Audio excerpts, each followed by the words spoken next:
Oh, I'm here. Hello, welcome to I'mPossible Conversation. I'm Suki. This is my very first interview in 2020. Anne is a freelance creative consultant based in north of England. She's passionate about helping others and loves how creative thinking can solve problems and help people. For over 25 years, Anne has worked in the creative retail and events industries. During this time, she has worked with some fantastic people and companies, including the Big Three: Santa Claus, Willy Wonka, and Mickey Mouse. Oh, and she's been a Bond girl too. She's married to Johnny English. This is her story. Let me bring her in now. Hello, Anne. Hi. I've got my friend here as well. Hello, Suki. Hi, everyone. How are you? Happy Sunday to you. Yes, you too. Okay, thank you for coming to I'mPossible Conversation. And I've just had to introduce you briefly about you being married to Johnny English and you've been working with Big Three. So let's hear from you. Tell us your story. Right. How far do you want me to go back? Let's start from the beginning. From the beginning? Yeah. Okay. Are you from Novos? Are you from around here or? Yes. Family all from around here. So I was born in Gateshead, but there wasn't just one of me. There's two of me because I'm a twin. So I've got a twin brother. So I was born in Gateshead, and then when I was 2, I moved to a little place called Stella Park, which is near Bladen. And in those days, this area wasn't pretty the way it is now. And we used to look onto what was called Stella Power Station. So we used to have for the electricity generation, used to have big cooling towers. But the lovely thing that I did have outside my bedroom window was I had a cherry tree. So and the whole street was cherry trees. So when that was in blossom, that was beautiful. But actually, disguised behind that, there was a power station. So I've always lived in the Northeast. I was brought up there, lived there for 25 years until I was married. I moved away when I went to art college and then moved back to the area. So it's got a bit more romantic now because the area, one of the projects that I worked on, the area that I've lived in and worked in all my life is now called the Land of Oak and Iron. So that sounds a bit more romantic than Stella and overlooking the power station. So yeah, things have changed a bit. Sounds awesome. So you've been in Northeast all of your life? Yes. Yeah. And I haven't. So I've lived in the northeast of England and the companies I've worked for have been in the northeast of England. However, I've worked for businesses that I've traveled the world doing what I do. So for 25 years, I did Christmas decorations in shopping centres in the UK and throughout Europe. So I'll go away for a month at a time before Christmas. That's a bit working for Santa Claus. So I travel to different places to do that. And then also one of my passions is traveling as holidays. I've done a lot of cruises. And the reason that I love those is you can wake up every day in a different country. So I've actually traveled the world and experienced the world, but my roots are firmly planted in the Northeast. This is the place. No intention of moving somewhere else, even you love traveling. No, I love traveling and working away and stuff like that, but I can't see me living anywhere else other than the northeast of England. Why would I? It's fantastic up here, and the people are wonderful as well. Absolutely. So I've just added your most favorite quotes down there. The 2 most important days in your life are the day you were born and the day you find out your why.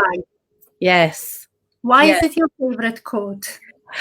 Oh, because I think very deep fun. Have you found your why? Yes, I have found my why. And when you get that light bulb moment, it's like, wow, this is what this is all about. Because I think we kind of wander through life, and that's okay. You don't necessarily have to have a path set out. But as you get older, you do start to wonder why. It's actually quite interesting when you think about it, because children always go, why? You know, they go through a stage, don't they, an age thing. Yeah. And all they do is ask why. I think as we get older, we maybe stop asking why. A lot of things then become how. How would you do this? How would you?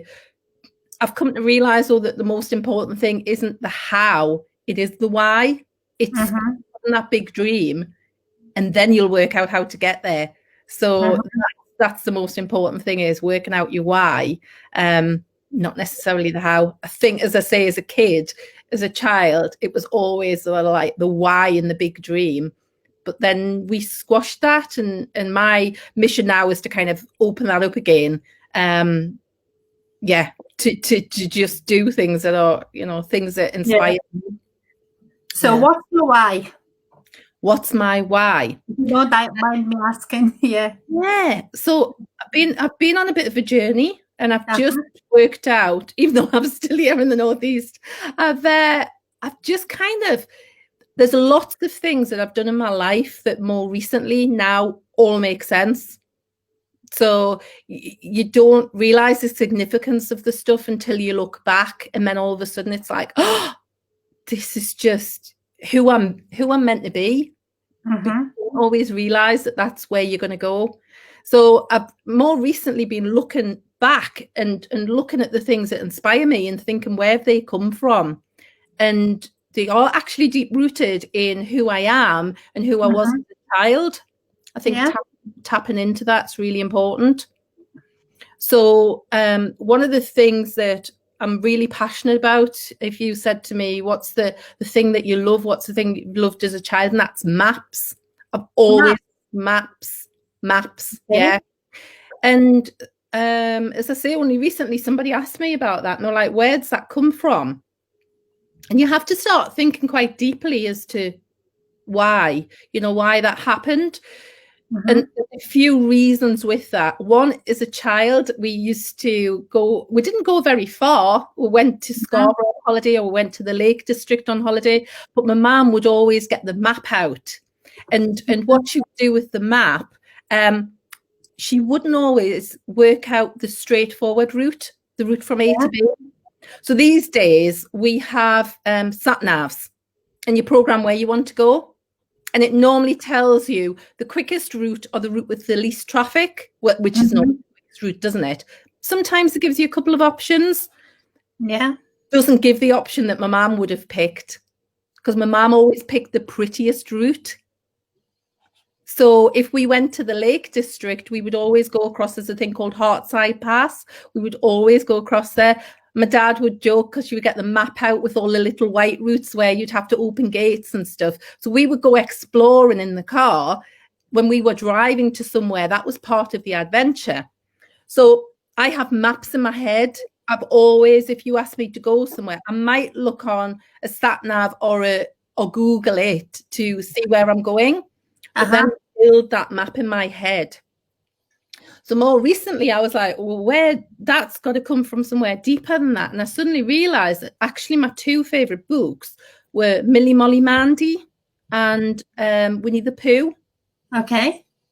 And actually at the beginning of those books, there's maps. Child, what I would do is I would get the books and I would read the stories, but I would always turn to the front of the book, to the map, to see where they are.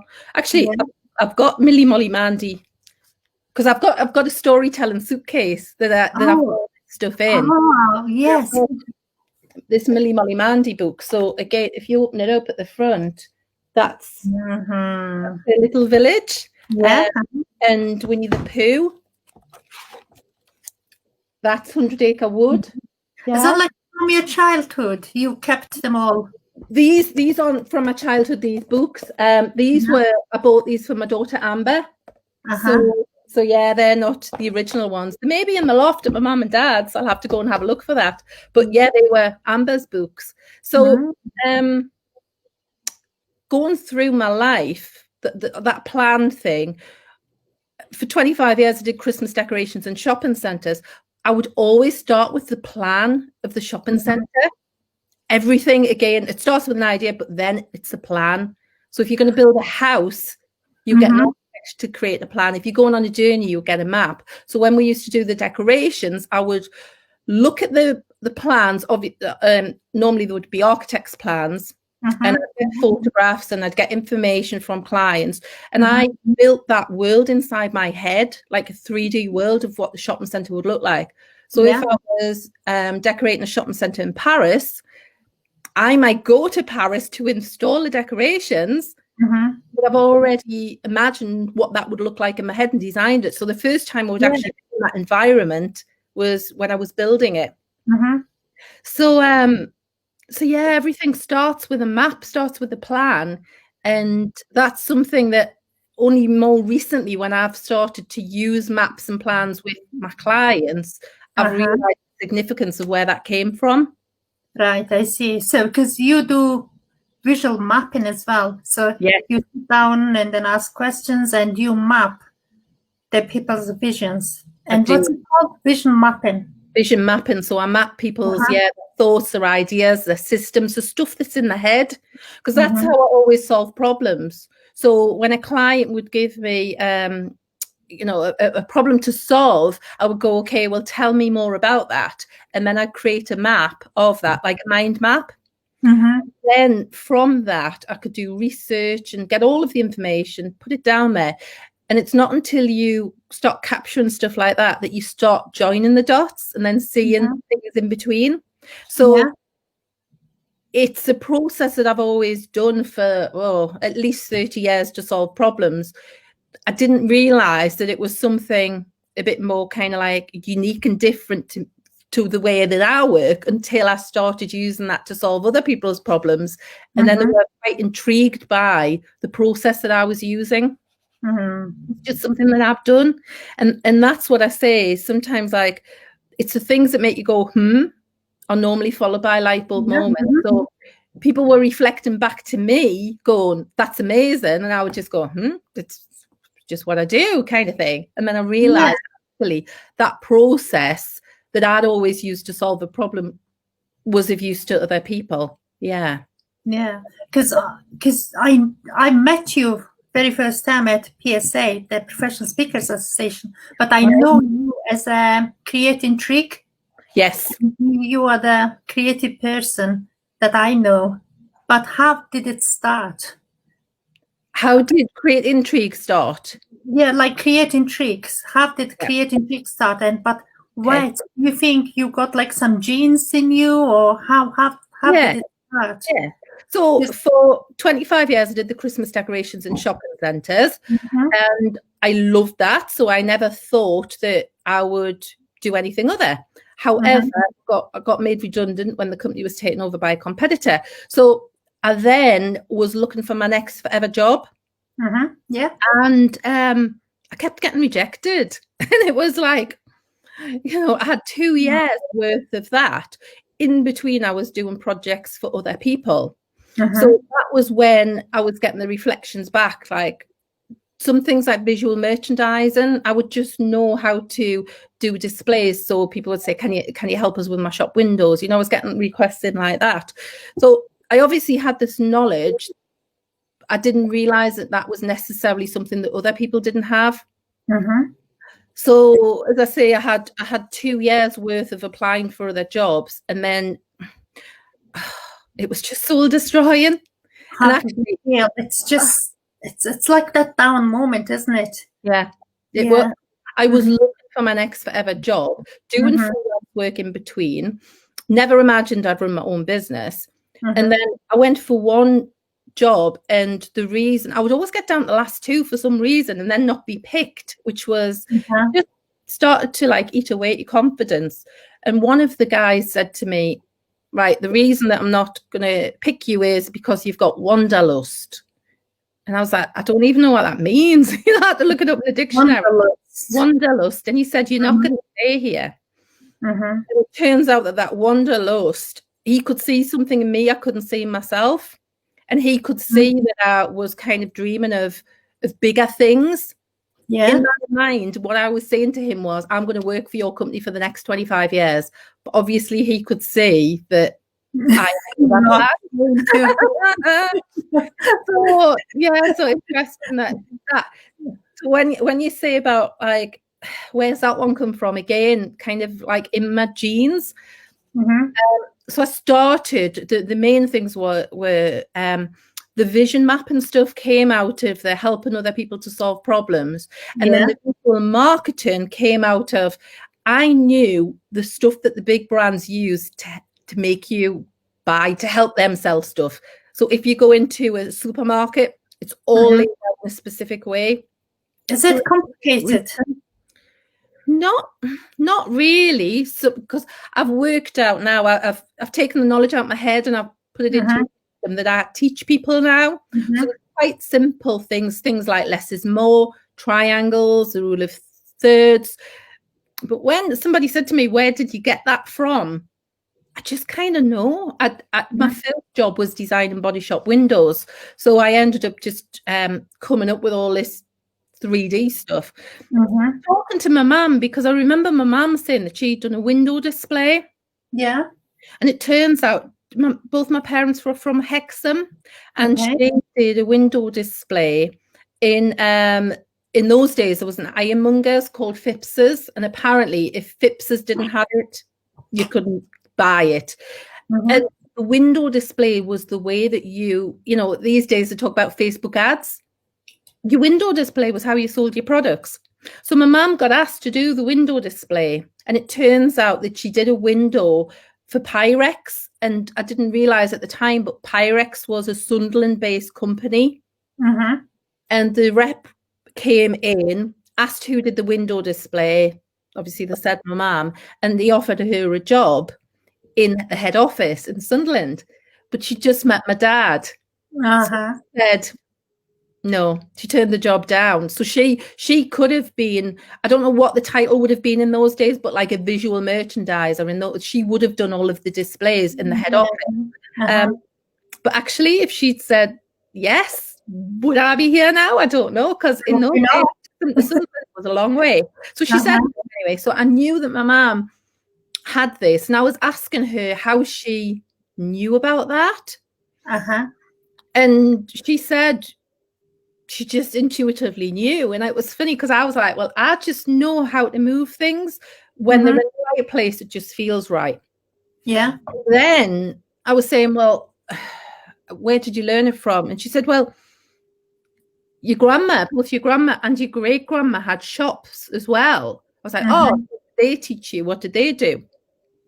And it turns out that there was a competition in Hexham for the best shop window. Now, we are talking about 100 years ago. I was asking right, okay, like 1920s. 1920s. So my great grandma had a sweetie shop, and my grandma had a cafe for cyclists, and there was a competition. So so my grandma apparently she'd got some black paint and she'd painted the window and left a little hole in the window, and I was like saying to my mum, oh, so what happened next? Was it like a big phoenix window, like a big reveal? No, she didn't do anything. I was like, what do you mean she didn't do anything? She said, well, she had a queue right down the street. I was like, how did that work? And she said everybody was queuing to have a look through the little window, through the hole in the paint. So in those days, it wasn't about Facebook. It wasn't about the likes or the voting. Your feet, literally. So because her shop had the biggest queue to look in the window, she won the competition. And I said, when my mum was telling the story, I just went, oh, so my grandma created intrigue then. And I went, oh, that's what I call my business. So it's like, so yeah, I do believe now some of this stuff's in my DNA. I just didn't necessarily at the time realize it. The more I am trusting my intuition, the more I'm finding my why, and I'm helping other people to find their why too. Yeah, the thing is, that's a very, very interesting story, because I'm just working on this program called Thinking into Results, and Bob Proctor. Yeah, Oh, it's yeah. Bob Yes, Proctor. yes, Thing yes. is, what he says, when we're born, we are not given any choices because we like foods that our parents like, and Right. they've probably been given food they like, and it's just always been like conditioned by your environment. Very So I had like no choice at all. It's like you, because your parents were like, your grandma was that creative, and Yeah. so your house, you probably just subconsciously automatically do arrange your thing. Well, the And really you funny thing picked it is, up since yeah. So you were with born, I that guess. sort of stuff, I remember going to my grandma's, and actually, her favorite color must have been lilac. Her house was lilac. She had a lot of Japanese prints and things. I don't know where it came from in those days, but it was lovely, lots of ornaments. And when we used to go on holiday, my grandma would come and stay because we had a budgie bird that she would come and look after. And when we came home, my dad would always go, "Oh, your grandma's moved the ornaments again." And when we were away, my grandma would move the ornaments. I thought that was normal. But now I think about it, my mum probably arranged it in the way that she thought looked right. Yeah. Come and rearrange it. I mean, who comes around to your house and rearranges your ornaments for you? So it's obviously, been passed, that thing passed down. Yeah. So I think you're right. It's there. And you were saying about taste. My mum and dad are huge meat eaters.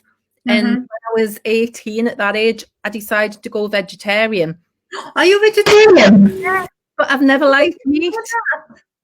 I've never actually liked meat. So I probably used to eat the bad meat. I would eat hot dogs, and I would eat mince pies. I would eat stuff that didn't represent meat. Now, it wasn't a big like, oh, I'm going to save the planet. I'm going to, save cows and sheep. And it wasn't that. It was just, I didn't want to eat meat. I just knew I didn't want to eat meat. And my dad used to say to us, well, what are you going to eat? How we're going to feed you? And I'm like, this is Sunday dinner. Just don't put the meat on my plate.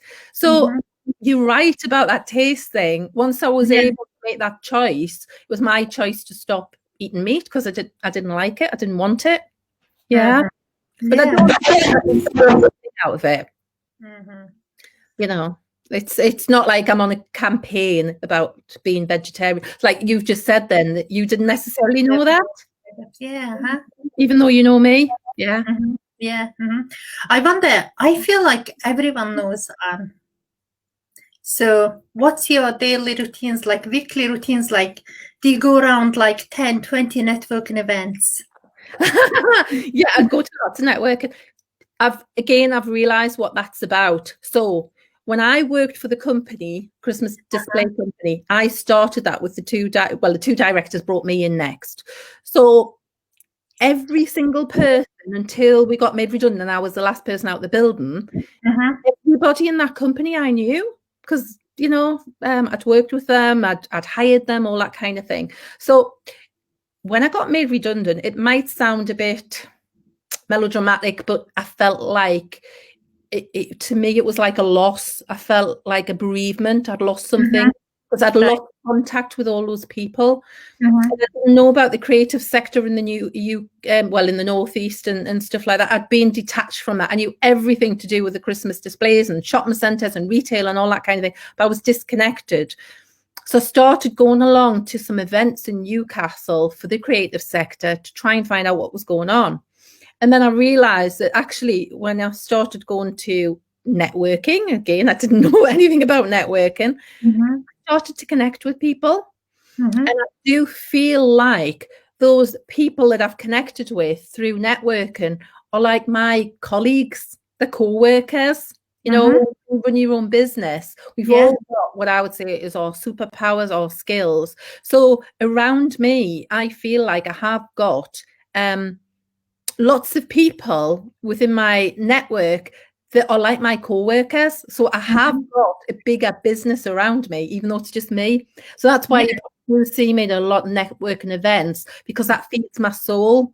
I get inspired by other people and by other people's stories and by their skills and learning from other people. Everyone's got such a superpower, aren't they? Amazing. Yeah, and it's all about like collaboration, working together. Yeah, definitely. Yeah.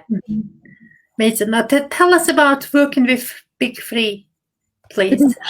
Yes. Okay. So I work for Santa Claus. The Willy Wonka thing came in. So when it was my I'm trying to think back now, 40th birthday, it wasn't 50th, 40th. I wanted something different at the party. And I've always created Santa's grottos, so themes, that kind of thing. And I was looking on the internet and I found a chocolate fountain. And I'd never seen one before in my life, and never experienced one, never tasted one. But when I saw it, I was like, I've got to have one of these at my party. And my husband, his birthday is actually 3 weeks after mine, and we got married on my 25th birthday. So we were having a party for family and friends. It's going to be quite a big party. So, because that's another thing as well. I think it's quite sad if you only meet up with these people at things like funerals. I think it's good to have some bigger life events where you bring everybody together. So I said to John, who's an engineer, can I have one of these at my party, please? And sent him off to find one, presuming that he would then just buy one off eBay or something. But with an engineer, he looked into it and he said, okay, you don't want it breaking down at the party. You've got 150 guests, so you need a big one for the capacity.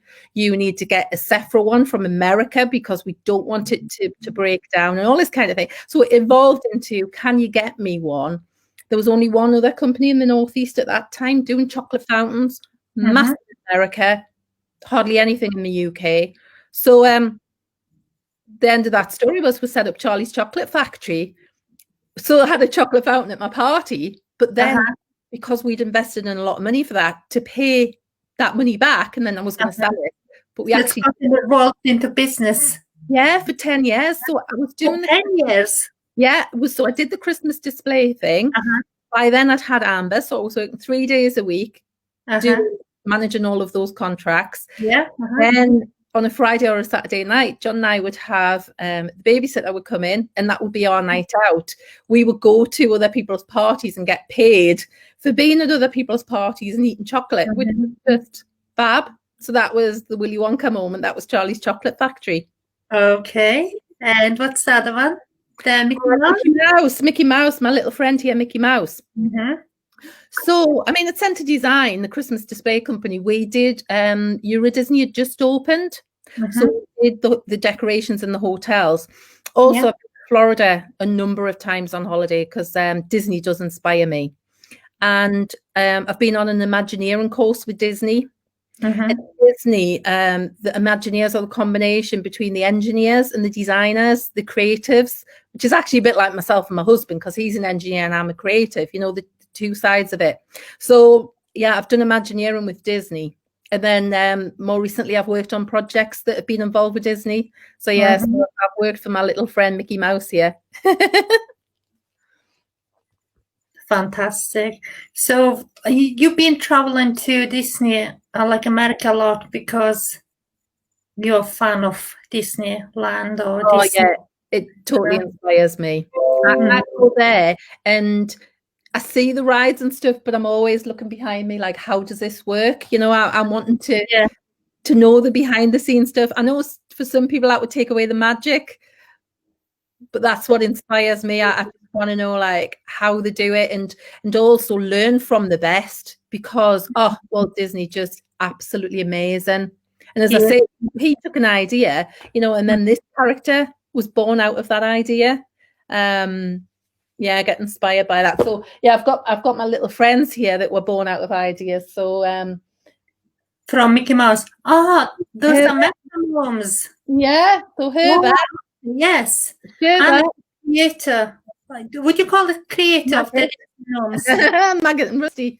Yeah. So the metronomes way back when. So these are my little pals. My little babies.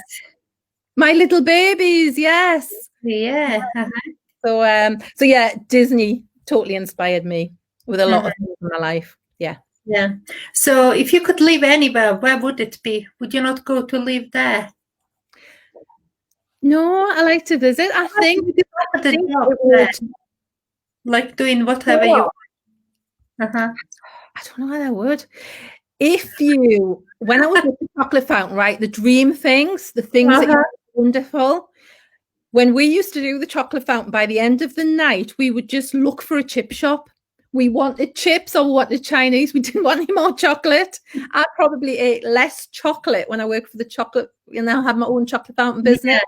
I think sometimes if you become immersed in something and it becomes the norm, you don't necessarily see the magic in it anymore. Yeah. So I think sometimes going to Florida and seeing it with fresh eyes every time you go, because they're always evolving. Yeah. Last November when I went, they've built Star Wars Land, which is a completely immersive experience. If I was there and I didn't see the evolution, yeah, I see what you mean. From the normal, I guess it's like when your kids are growing and you don't see that. What I thought, like, because you're all the time, 24/7. Yeah. And it's like, it might be the grandparents or your friends or somebody go, wow, they've grown up. And you go, really? Because you see it all the time. So to me, I think if I lived somewhere like that all of the time, it would just become almost like background noise. I think it's much nicer to visit and be inspired. It's like being to Japan, and I loved that. I don't think I'd want to live in Japan all the time. No, definitely. I like to go and see things and then bring stuff back from that, you know, and back to being grounded here. Yeah, I think that's something really important with not necessarily living in the place. Because I've been around the Caribbean before, and, you know, I thought before I went that would be paradise. But there's still people that don't have jobs. There's still, you know, you drive along the road and there's fridges and rubbish and, you know, people begging in the streets and things like that in some of the places. So even what you think might be paradise, for somebody, it isn't necessarily paradise. I exactly know what you're saying. Yeah. Because you see, like, some people put this nice holiday photos and stuff. And then like, one day but because where I come from, right? I'm from Mongolia, and it's like nice field and snow's around. Everything's like nature and everything's absolutely beautiful. Yeah. But living there, because we're here so busy doing what we're doing, and going somewhere like that for a week, it makes it worthwhile. But if you're there all the time, it's not really that attractive. So it's kind of an opposite attracts, isn't it? Yes. Yeah. But I think being grounded here, that's okay. To me, it's because you can go out and then be inspired by different things. I think also probably because I take a lot of things like that in, you know, I've called myself the visual communicator, because visually, you know, the things that I see, I absorb. I probably find that actually being home with stuff around me that doesn't necessarily change means I can focus on things. Whereas I suppose if I was somewhere where things were happening and it was completely different environment, great short period of time, probably all the time, that would be too much stuff, too much information. Yeah, that makes sense. You can't, you need that place, don't you? That you feel comfortable and like a quiet place, really. A quiet place, So, because I know you are a very, very creative person. So the next question I would like to ask is, if you could choose to do anything for a whole day, what would that be? What would it be? Ooh, what would it be? I mean, being inspired, doing Imagineering with Disney was fantastic.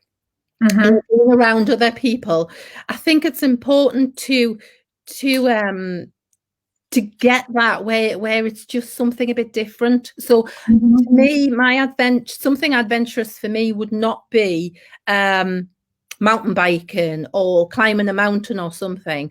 It would be, for me, going to somewhere like Italy, and kind of the Sistine Chapel, or, you know, going into where the great artists and like that have been before you, walked in those footsteps and built stuff like that. think that would be a day that I would find more inspiring. So a very quick tour around Italy, I think. Yeah, finishing in Venice, that would do me nicely. Thank you very much. That sounds amazing. And I was going to ask also, is there anything you wish would come back in a fashion-wise? Because you are a very creative person, and you think if you could bring this back today, it would be fantastic type of thing. I loved the 80s. I loved the 80s. The 80s. And some people in the Northeast will remember this. There was the Tuxedo Princess, a floating nightclub on the Tyne, and at the time it was just like, it was just amazing. Because that's like, even it was there for a long time, wasn't it? Well, it was the Tuxedo Princess, it was still and there. then the Tuxedo Royale, which had the Wonka dance floor that you had to time right just to jump on at the right time. And if you start to feel dizzy when you were going around the outside, you made your way to the middle because the middle didn't move as fast. But then when you had to step off, it was amazing. So back to the 80s. So shoulder pads, Dynasty, all of that glitter, rah-rah skirts, lots of that kind of thing. I love the 80s. But I don't think, I wouldn't necessarily look good in that stuff now. But I did. Actually, I have seen some of the stuff is coming back from the 80s. I think the goes waves, doesn't it? Yeah, it always says it comes back. Yeah. So, you are quite party girl, aren't you? No, not really. I just got that vibe because, when you talked about this 80s, you were just like, well. Yeah, but another thing you may be surprised about it. So I don't drink. No, you love dancing. I do like dancing. So I've never actually been drunk in my life. So just because I'd never felt the need to drink, and I didn't have any money as a student, I would go out. I would go onto the boat before you had to pay. I would buy 2 Cokes, which was like £1.80, and just have a brilliant night out. So yes, I love dancing. I love music. So I never felt the need to have a drink. So my night out used to involve a lot of, like you say, dancing. Because from being a child, I used to do ballet dancing. I used to remember dancing my way home from school, thinking, somebody's going to drive past and go, oh my God, she has to join the Royal Ballet or something like that. But my mum asked me, I remember her saying to me, would you like to join the Royal Ballet? And I was like, how'd you do that? And she said, well, you'll have to move to London. And I was like, oh, no, I don't want to be a ballet dancer. So I was a ballet dancer, but local. And my ballet teacher, Hazel Raisin, I think she's in her 80s now. She's unbelievable, and she keeps going with that. So more recently, I did ballet and tap and stage and all that kind of thing. More recently, I've done salsa dancing and line dancing. So yeah, I love to dance. I love your happy life. Music's a big passion for me. If you give me the choice between going to watch a movie or listening to a live concert, I will go to a concert rather than a movie. Love music, any type of music. Yeah. Have you actually heard some band called Happy Clappers or something like that? Happy Clappers, no. No?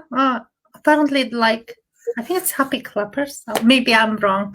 Because I went to work in a company, and then the guy who worked there, he was on that band, and it's like an office. Okay.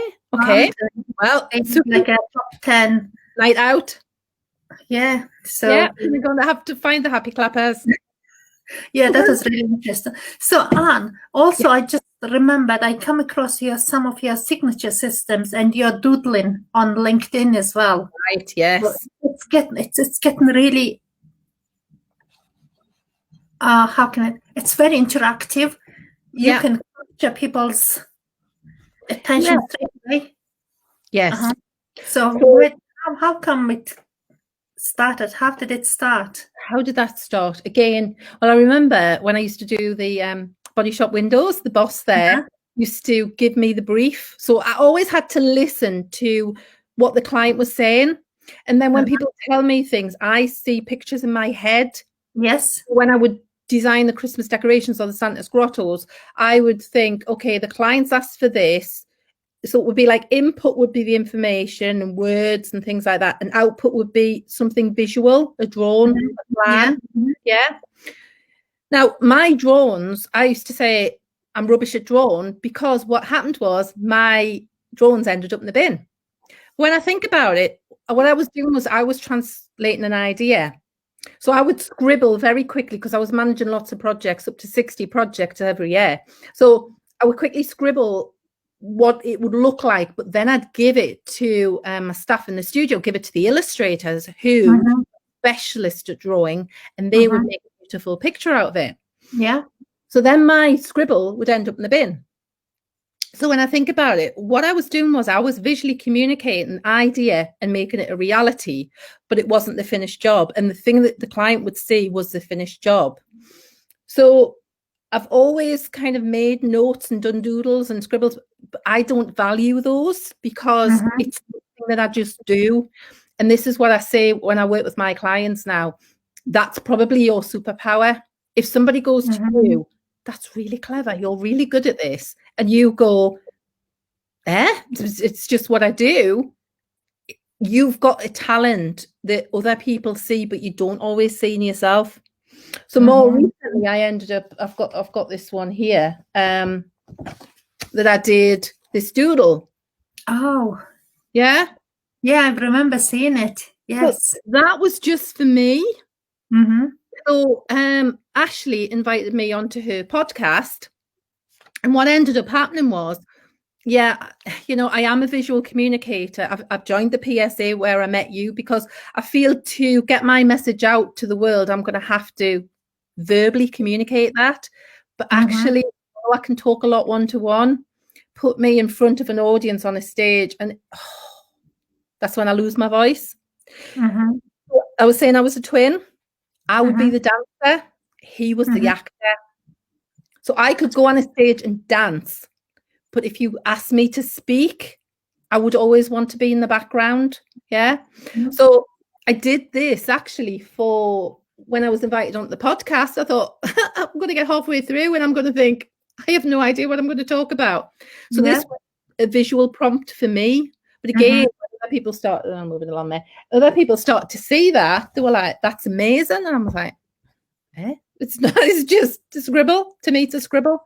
So it's listening. I've started to realize the older I'm getting that if you trust your intuition and if you listen, really listen to yourself, when people say something to you and you might just go, oh, it's just, and you just throw it away, hold on to that. And at some point, the things that make you go, they will turn into a light bulb moment where you go, okay, I get that. So these processes haven't happened like in a day, in a week. They've happened over a period of time. So you might see more recently that I've been doing those things, but, I've been doing drawings like that in the background, and I've been prior to that, scribbling for the last 30 years of my life. It's just evolution. What I was saying about going back to Disney and things suddenly transform. Yeah. I'm really glad you are sharing it with us, because that's absolutely amazing. Because like on a LinkedIn, when I look at it, I follow it really easily because it's all visual. Yeah. Well, it's how I make notes. It's how, so I went to another conference, and that was my scribbles from that one. I was just sitting there doodling, because if I do that, I could create mind maps as well. So I sometimes capture the words. Yeah. Capture it in categories. So I could almost become the speaker. I could say, right, this is what they said, because for me, I see things in pictures. So I hear a speaker talking, then I see that as a picture. I don't know, most people might do that as well. But then I just put it down as a picture, and then I can remember it. When I note lots and lots of written notes, I never look back, and I never remember it. I can't see what the person was telling me. So I think I started off telling you about my boss. So he used to say, right, you need to do this, Anne, you need to do this. And what I would do was I would start writing like this. Yep. And every time I looked away and he didn't get eye contact, he would go, have you got that? Have you got that? Have you got that? So I learned that actually I had to maintain eye contact with him. Mm-hmm. So I would go, yes. And I would write, and I'd learn to write without looking at the paper. Oh. Because if I looked down, he would go, did you get that? Did you get that? And I was like, yeah, I got that. I got that. I was so scared of him. So that little bit came from that. I mean, when I do these now, yes, I do look down. But I think I also then learned that I had to listen to people and look at their body language and all that, because sometimes what people tell you, what comes out their mouth and what their body says can be two completely different things. Yeah, you'll know. Yeah. So trusting that intuition. There was one of my clients I was working for, and I asked her, I said, oh, you know, who are you? We're doing a big vision tree. And she went, I'm kind of a creative entrepreneur. And I was like, what's all that about? You know, why are you not comfortable with that? And then she started telling me more about what she did. And I was like, oh, you're a creative storyteller. And she just went, oh, I am, aren't I? And then I knew that was the right word for her, because she stepped into that, whereas the other thing she was backing off from. Yeah. So to me, with if I do work with clients, and I have worked with clients that haven't been, you know, in the Northeast, as long as I've got a video, you know, a Skype or a Zoom, which we can do now, I like to see them. I like to see what their body language does. Yeah. Yeah, and I don't know if that's maybe some of the dancer in me as well, because at line dancing, they would say to me, well, you know all the dancers. And I'll go, I don't actually. And they would say, you could teach the dance. And I'm like, I don't know the dance. Well, the music comes on and I feel the dance. I don't know if that makes sense to you. I know that I face this way, that I move that way and stuff like that. You ask me to do the dance without the music on, or to write it down, tell you what the dance was. But as soon as that music comes on, I kind of step into the dance and I feel the dance. Okay. Does that make sense? Yeah, definitely, yes. Yeah. Very interesting. Because when you're talking about this, you better always wants to see the person. Yes. Person in life and meet in person. And because I've seen like a LinkedIn message today, someone saying it's like some people tend to use lots of text messages nowadays, isn't it? Yeah. Is it easier, and then is it better to leave a voice message? And what's your idea around that? I think that's possibly where some of this problem, to me, if you ask me what the biggest problem in the world is, I would say miscommunication. I believe most arguments, fights, wars, all of that is it's just down to miscommunication. So sending a text message, depending on the voice that you read that message in your head, can mean one thing on one day, potentially another thing. Because if you're in a really good mood and you read it and you're like, oh, da-da-da, and you think this person said that. If you're in a bad mood, you might read it as, you know, if that person's talking to you, you then get the tone of their voice. You can see their body language, that kind of thing. So you get more clues as to. So I do wonder whether some of these problems on social media is because people aren't communicating like this. They're not building relationships. They're not communicating one-to-one. Yeah. A lot of this just send, you know, and you're not really connecting with that real person on the other end of that message. So you don't know how that's going to be received, and how, if I said something to you now and I saw that you were really upset by it, I would think, what have I said? I've said something wrong to upset Suki. That might not have been my intention, but the way you heard that, so the way maybe I've communicated that, so then I could immediately go, I'm sorry, you know, what's wrong, you know, something doesn't seem right. Send a message, text message, and somebody could be sitting in their bedroom or whatever reading that and then be in tears, couldn't they? Yeah, and then they just don't reply, and you wouldn't know how the other person feels. No, you could think, oh, they're busy. And it works the other way as well. When people send a message and then they don't get the reply, and then they think, oh, I've upset somebody and all that kind of thing. And you build this kind of like story in your head, and it might be just too busy, you know, so it works both ways. Yeah, so I do like to be in the room with people. You know, I like to connect with people on a proper one-to-one level, not just, like you say, text messages and emails and that kind of thing. Yeah, because, I remember, like, we always meet in person, don't we? Yes. Yeah. But I scream sometimes. Sometimes I scream is involved. Yeah. So I know you are a very, very busy person. And what motivates you to work so hard? I would say I am driven by ideas. Yeah, in my head. I don't know what looks like, what like inside my head looks like. like that. Right, so I've got my ideas here. I got my husband, who's an engineer, to make this, to demonstrate all of this.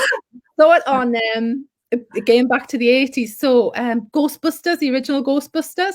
I just had this image of like, what is it that I do? And I think, well, I get the ideas out of people's heads, like into my head, and then once I get their ideas, they can verbally like tell me their ideas. Then I transform that into a picture, and then I represent it back to them. So you get inspired by ideas. It might sound crazy, but I just love that light bulb moment. Yeah, I love your ideas hat. How many have you got? I've got two. There's one for me, one for the client. Yeah. Yeah, because I got photo with your ideas hat, so I'm just like really pleased. And I even remember we nearly queued to get a photo.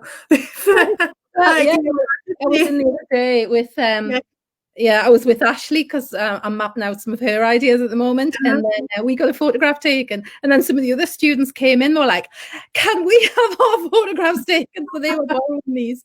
Again, this is like the craziness, and having an engineer husband, I was like, John, I've got this idea. Can we get some calendars? Can you just like attach like bits and pieces to it and stuff like that? So he helped me make this, which is really quite funny. But I do like to have, life can be too serious at times, can't it? I think we just got to have a bit of fun.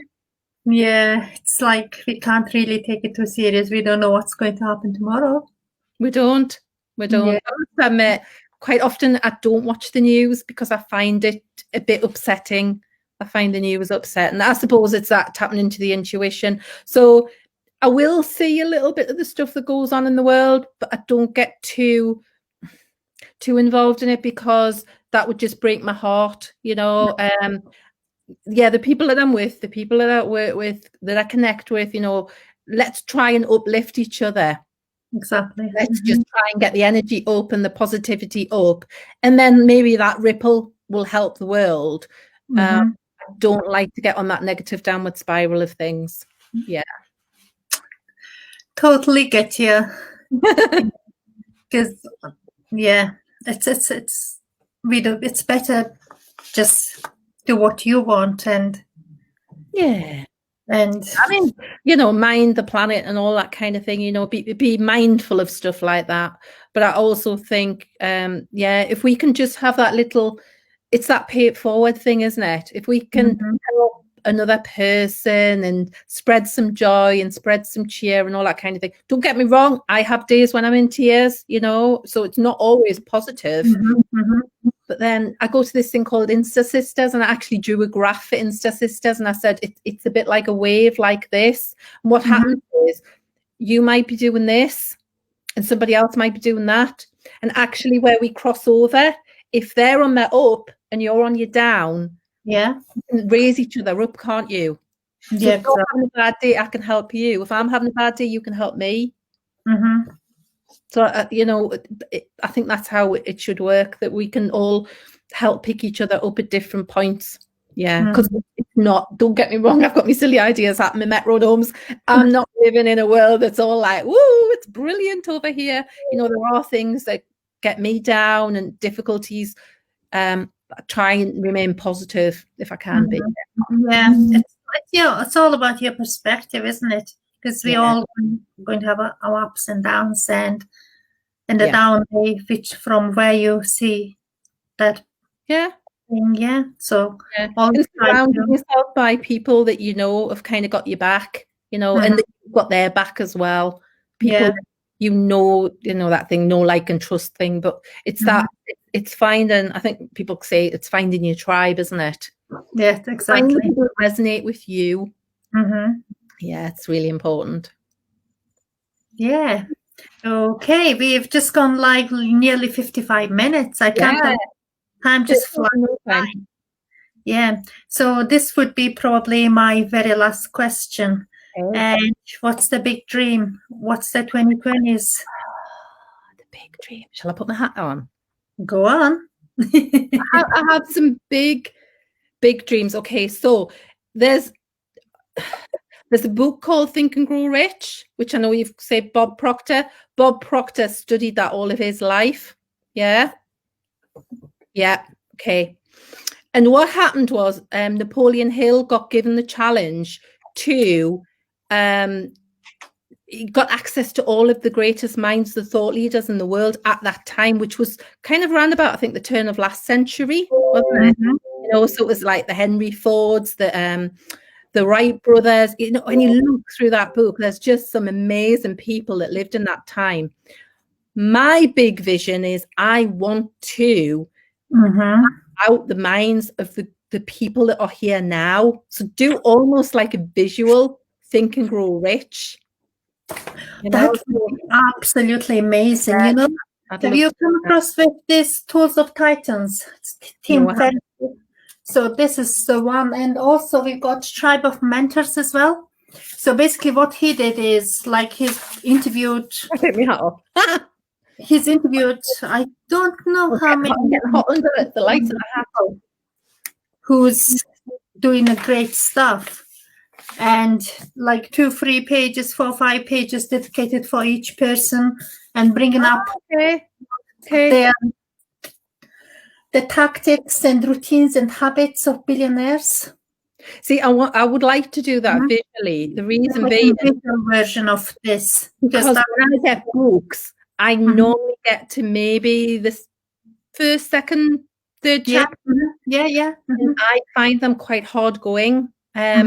Because it's probably not my communication style. I love watching TED Talks. Oh, wonderful. So I love doing things like that. I love videos, things, but hearing. I like driving around in the car. I call it like a little bit like a university in the car because I like listening to podcasts. So I suppose again it's that listening or seeing, but reading books, I find them quite. Probably back to the Millie Molly Mandy. You know, I would read a story or Winnie the Pooh, but I would always go back to the map at the front to picture it in my world. So I think to create a book that's interactive, that's actually visually, that reveals itself, for me would be the best way for me to learn and communicate that message. Yeah. Absolutely amazing. Think and Grow Rich. The visual rich. Yes. That would be oh my God. I just can't wait. For this century as well. So it's thought leaders around here now, you know, so it's like their ideas. Yeah. So it's capturing people's ideas and then communicating them visually. Yeah, fantastic. Okay, thanks very much for your time. Thank you, Suki. Pleasure to have you here, and because it's our very first time going through this program in a live on Facebook, I don't know if we got any comments or not here. Comments or questions? It just doesn't come up because it's everything's learning curve. It's all less. It is. So, I'm just having a look to see whether I can see any questions. I think there is some. I don't know who is watching, to be honest. I hope it's live. I can see, I've just logged into Facebook, so I can see that there's some messages there. So all in Mulholland, and we're talking about, there's 28 comments you're going to find afterwards. So, yeah, but I understand this is a brand new program, isn't it, for you to use? Like for me, yes. Yeah. I feel like that it'll get better every single time. Yeah. So hello everybody. I can see hello. Quite a lot of people logged in. So thank you for listening. Yeah. Hope that you've gone away with some tips and ideas. And just my message to you is go off and find your why. Definitely. Yeah. Fantastic. Thanks very much. And thank you very much, whoever's tuning in. It sounds really rude, isn't it? Whoever, thank you very much for being here with us. And we'll answer all the comments and highs and buys. Thank you. Bye-bye. Bye, everyone.